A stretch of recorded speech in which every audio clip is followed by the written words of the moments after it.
President Trump, meantime, says his deployment of troops in Los Angeles in response to protests there could be just the start. CBS's Natalie Brandt has the latest from the White House.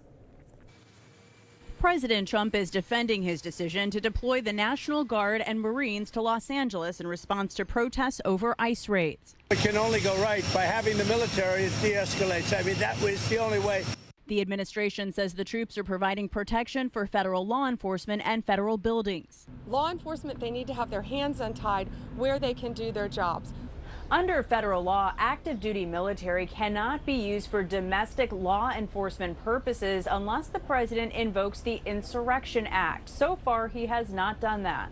We're hoping it's going to get under control. We hope the curfew will work, and we're going to continue to do everything we can to keep California safe. With protests popping up in more cities and more demonstrations planned for this weekend, coinciding with a military parade in Washington, D.C. for the Army's 250th birthday, President Trump had this warning. For those people that want to protest, they're going to be met with very big force. This is really authoritarian. Former Republican Senator Chuck Hagel, who also served as defense secretary in the Obama administration, is concerned about politicizing the military. That's what our senior officers are worried about and will continue to worry about as to how the president further intends to use the military against American citizens.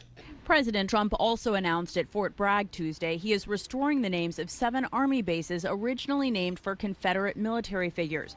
Congress had ordered those name changes, which were completed under President Biden. Natalie Brandt, CBS News, the White House.